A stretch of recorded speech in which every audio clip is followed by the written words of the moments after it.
Self study का decision देखने में सिंपल लगता है, स्पेशली तब जब स्टूडेंट सिंसियर हो, मार्क्स ठीक आते रहे हो और सराउंडिंग से ये सिग्नल मिल रहा हो कि मैनेज हो जाएगा।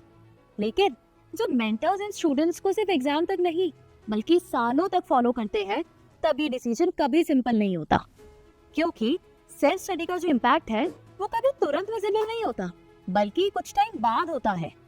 लर्निंग साइंस इसे डिलेड आउटकम सिस्टम कहता है, जहां अर्ली सिग्नल्स वीक होते हैं पर फाइनल रिजल्ट वो स्ट्रॉन्ग होता है। इसीलिए एक्सपीरियंस मेंटर्स पहले मार्क्स नहीं देखते, वो इस प्रोसेस के माइक्रो सिग्नल्स देखते हैं। जैसे जब सिलेबस का प्रेशर बढ़ता है तो स्टूडेंट्स को क्या रिस्पॉन्स होता है।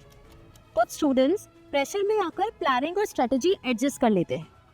काफी स्टूडेंट्स प्रेशर में अपने एफर्ट्स बढ़ा देते हैं, but with same strategy but ज्यादा आवर्स। अब यही एक न्यूएंस है जो काफी स्टूडेंट्स मिस कर देते हैं। रिसर्च क्लियरली दिखाता है कि स्ट्रेटजी को चेंज किए बिना अपने एफर्ट्स को बढ़ाने का मतलब है अपनी सारी मेहनत को वेस्ट करना। सेल्फ स्टडी तब रिस्की लगता है जब स्टूडेंट एफर्ट को ही प्रोग्रेस समझने लगता है। मेंटर्स इसे इल्यूजन ऑफ प्रोडक्टिविटी कहते हैं। अब ये जो इल्यूजन है वो शॉर्ट टर्म रिलीफ तो देता है, क्योंकि स्टूडेंट को लगता है वो एफर्ट भी डाल रहे हैं और काम भी हो रहा है, पर ये लॉन्ग टर्म लर्निंग गैप्स को हाइड करता है। सेल्फ स्टडी का असली टेस्ट ये होता है कि स्टूडेंट्स गलती करने के बाद नेक्स्ट स्टेप क्या लेते हैं। अब कुछ स्टूडेंट्स तुरंत उस गलती को एनालाइज कर लेते हैं, उसे समझ लेते हैं, इवन उसे फिक्स भी कर लेते हैं।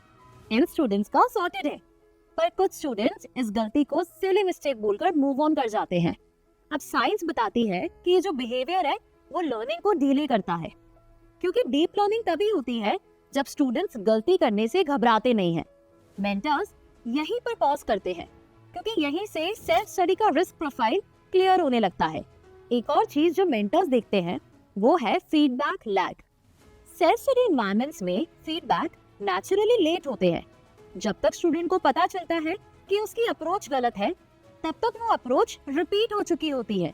गलत चीज की रिपीटेड प्रैक्टिस सबसे महंगी होती है। इसलिए कुछ सिंसियर और हार्ड वर्किंग स्टूडेंट्स भी सेल्फ स्टडी में रिग्रेस करते हैं।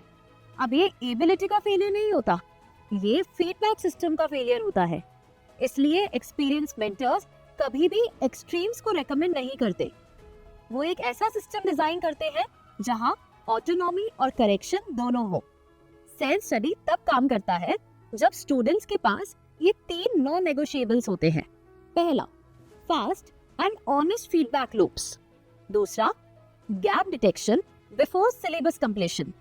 तीसरा, अनसर्टेनिटी के साथ इमोशनली स्टेबल रहने की एबिलिटी। रिसर्च कंसिस्टेंटली दिखाता है कि इमोशनल रेगुलेशन और एकेडमिक परफॉर्मेंस स्ट्रांगली कोरिलेटेड होते हैं, और जहां ये 3 चीजें एब्सेंट होती हैं, वहां सेल्फ स्टडी एक गैम्बल बन जाता है, और गैम्बल्स प्रिपरेशन स्ट्रेटजी नहीं होता। सेल्फ स्टडी को मेरिट बैच बनाना गलत है, और स्ट्रक्चर को वीकनेस समझना भी।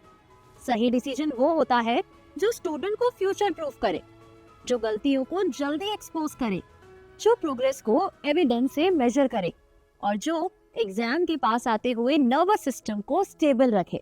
आखिरी बात, तो अगर आप सेल्फ स्टडी ऑप्शंस कंसिडर कर रहे हो तो मेक श्योर आप सारे फैक्टर्स के बारे में सोचो, क्योंकि एक अच्छा मेंटर वो सिस्टम चूज करेगा जो स्टूडेंट के स्ट्रेंथ्स एंड वीकनेसेस को केटर करे।